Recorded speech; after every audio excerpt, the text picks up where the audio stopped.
L'espace Nelson Mandela vous présente samedi 23 juin à 20h30 Electro Swing.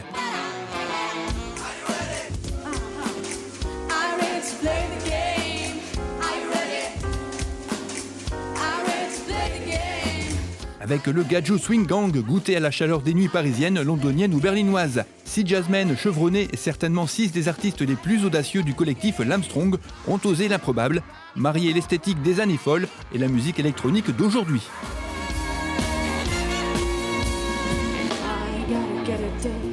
Le résultat, l'Electro Swing, un style musical qui réunit la gaieté et l'envie de danser propre au swing avec la vigueur de l'électro. Pas de limite pour les gadjos, qui se permettent aussi quelques incursions dans un répertoire plus contemporain, le tout dans une esthétique à la fois classe et bon enfant. Infos et réservations à l'espace Mandela le mercredi uniquement, de 9h à 12h et de 13h30 à 17h30, ou par téléphone au 03 20 46 65 31.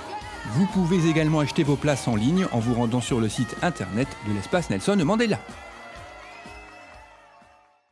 Retrouvez ce journal et d'autres informations sur lachapelle-tv.fr.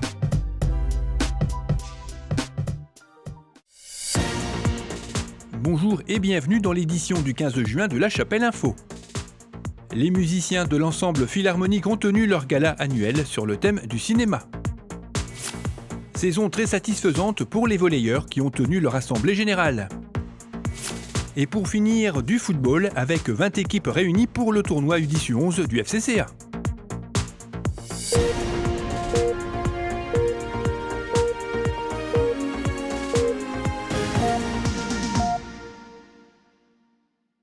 Avec répartis sur 2 jours 500 spectateurs, l'ensemble philharmonique n'a pas failli à sa réputation pour son gala 2018 qui s'est déroulé vendredi et samedi dernier à l'espace Mandela, un gala sur le thème du cinéma où la musique tient un rôle tout aussi déterminant que celui des acteurs.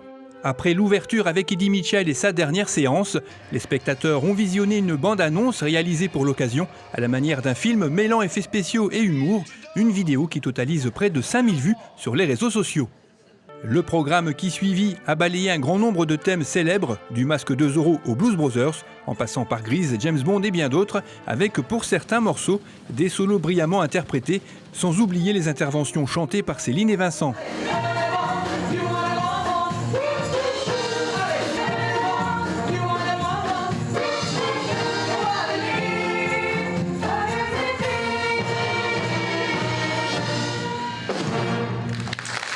Pour le nouveau directeur Frédéric Clerc, c'était le premier concert de gala seul aux commandes et il n'a pas hésité à bousculer les habitudes des musiciens en plaçant la barre un peu plus haute. C'est surtout un concert où il a fallu reprendre beaucoup de bases, réapprendre aux musiciens l'interprétation, le swing, tout ça.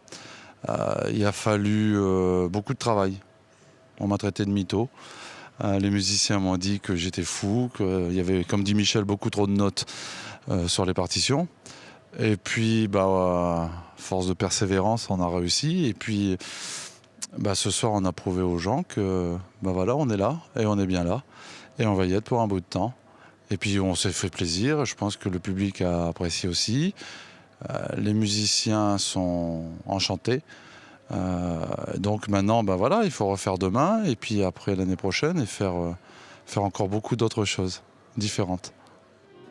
La création lumière qui en a impressionné plus d'un était signée par le régisseur de l'espace, Guillaume Vanthomme. Quant au public, il a terminé debout lors de chaque finale, dans une ambiance festive, pour la plus grande satisfaction des musiciens qui peuvent être très fiers de leurs prestations. Le Volley Club a tenu son assemblée générale samedi dernier avec un bilan de fin de saison très positif, comme l'a souligné son président Jean Dumont. Les seniors féminines finissent 3e de leur championnat, tandis que l'équipe loisirs, qui évolue pour la première fois en fédération, termine championne du Nord en section loisirs. Le club a également connu cette saison une progression de 40% du nombre d'adhérents, avec 75 inscrits contre 57 la saison précédente. L'adjoint au sport Franck Thorez s'est dit très heureux des résultats du club et a annoncé l'aboutissement d'un projet de longue date avec la création d'un terrain de beach volley qui pourrait être opérationnel dès l'an prochain, ainsi que la rénovation du revêtement de la salle bleue du complexe sportif dont les travaux sont prévus courant août. Le FCCA a organisé un tournoi U10-U11 dimanche dernier qui a rassemblé 20 équipes, 19 de la région et une de la région parisienne. 4 terrains ont été nécessaires pour le déroulement de ce tournoi qui a vu s'affronter en finale les Parisiens du Kremlin-Bicêtre contre l'équipe d'Hennequin. Des Lossois qui se sont battus jusqu'au bout mais n'ont pas réussi à contenir la domination des Parisiens qui ont remporté la rencontre. Sur le podium, on retrouve donc premier le Kremlin-Bicêtre, deuxième le TS d'Hennequin et troisième la Chapelle 2 qui s'est imposé après une séance de tir au but contre l'US Vermelles. Le FCCA vous attend nombreux ce week-end pour venir soutenir les joueurs de son Maxi Plateau, U6, U7, U8 et U9, un Maxi Plateau où l'on attend plus d'une centaine d'équipes.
Cette édition est terminée, merci de l'avoir suivi. Rendez-vous le vendredi 22 juin.